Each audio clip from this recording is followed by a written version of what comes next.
हमारी हर फीलिंग के लिए किसी ना किसी तरह का म्यूजिक होता ही है, चाहे आप एक्साइटेड हो या सैड हो, रोमांटिक हो या बहुत ही जोश में हो। जिस वजह से सभी तो म्यूजिक पसंद होते हैं, लेकिन इस कहानी में जो मेन कैरेक्टर है उसे म्यूजिक से नफरत होता है और वो है तोसे अरीमा। ऐसा नहीं होता कि तोसे म्यूजिक से दूर रहता है इसलिए उसे नफरत है, असल में वो बचपन से ही म्यूजिक से जुड़ा हुआ है। उसकी ये नफरत एक इंसान की वजह से होती है और वो इंसान है उसी की खुद की माँ। उसकी माँ एक पियानिस्ट थी और उसका सपना था एक बेस्ट पियानिस्ट बनने का, लेकिन उसकी बीमारी की वजह से वो नहीं हो पाई, तो इसलिए वो तोसे तो उससे बचपन से ही नंबर 1 पियानिस्ट बनने के लिए ट्रेन करती है, चाहे उसे पसंद हो या ना हो। लेकिन उसका ये सपना पूरा होने से पहले ही वो गुजर रही। उसकी माँ गुजर जाने के बाद तोसे तो कुछ हो गया था। वो अचानक एक दिन अपने परफॉर्मेंस के टाइम ही टूट गया और उसके बाद वो अपने पियानो तो सुन ही नहीं पाया। तो उसे थोड़ा शाय और अकेले रहने वाला लड़का है, लेकिन फिर भी उसके पास दोस्त हैं जो उसे अपने बचपन में ही मिले थे। रेवता वतारी उसका बेस्ट फ्रेंड और सुबाती सवाबे जिसे वो अपनी बड़ी बहन जैसा मानता है।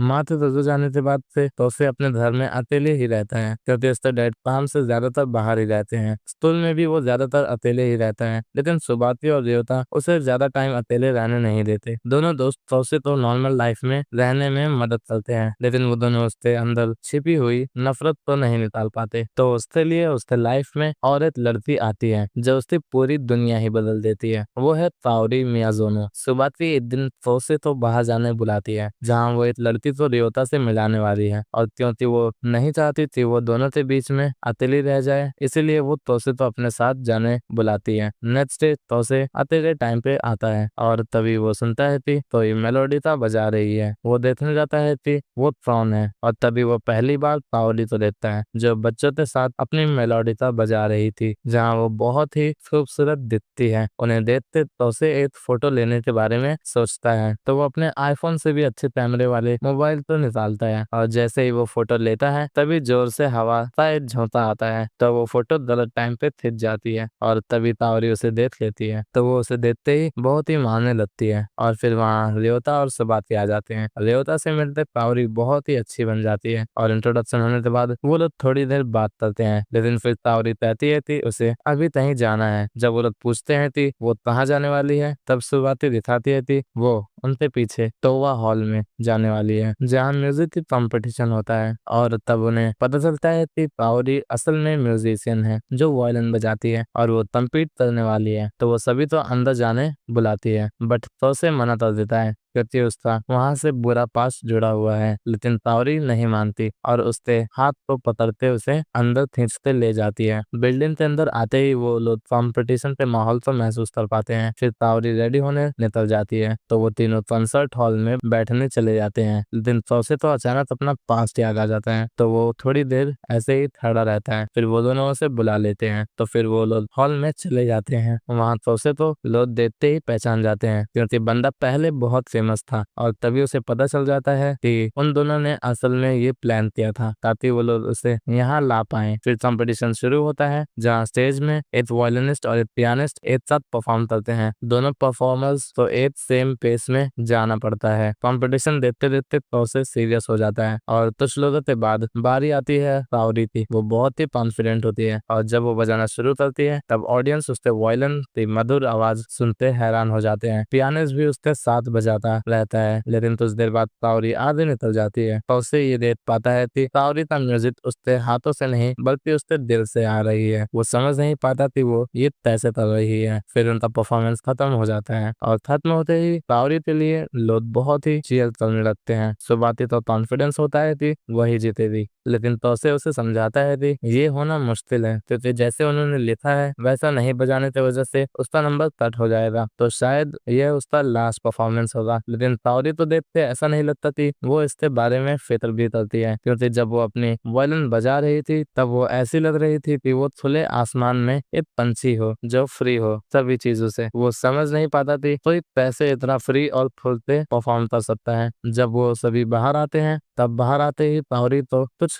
छोटे बच्चे फ्लावर्स देते हैं। जब वो बातियों के पास आते पूछती है कि उसने पैसा दिया, तब तो उसे कुछ कहने से थोड़ा हिचकिचाता है। तभी वो देखता है कि तावरी का हाथ कांप रहे थे, तो वो उसे बताता है कि वो छोटी बच्चियां जिन्होंने उसे फूल दिया है वो लोग उसे जानते भी नहीं है। लेकिन जब उन्होंने उसकी परफॉर्मेंस दी थी तो वो दोनों तुरंत फ्लावर लेने निकल रहे थे, क्योंकि उन्हें उसे देनी थी। तो हाँ, उसने बहुत ही अच्छा परफॉर्म किया। यह सुनते तावरी बहुत ही खुश होकर वहां से निकल जाती है। फिर शाम को अनाउंस किया जाता है कि कौन कौन कंपटीशन में जाएगा, जहाँ सरप्राइजिंगली तावरी का भी नाम होता है। ये होता उन फेमस लड़कों में से है जिनके पास लड़कियां खींची चली आती हैं। जब वो उनमें से एक लड़की को रुलाता है, तब उसे मनाने के लिए वो स्कूल के बाद उसके साथ जाने का डिसाइड करता है। फिर जब तो उसे स्कूल से आने लगता है, तभी वो वहाँ तावरी को देखता है जो रेवता का इंतजार कर रही है। और क्योंकि तो उसे नहीं चाहता कि तावरी उसे दूसरी लड़की के साथ देख के उसके दिल तोड़ ले, तो बहाना देता है कि उसका एक फुटबॉल मैच है और उसके वजह से वो प्रैक्टिस कर रहा है, तो वो नहीं आ पाएगा। ये सुनते ही तावरी डिसाइड करती है कि वो रेवता के बजाय उसे अपने साथ ले जाएगी।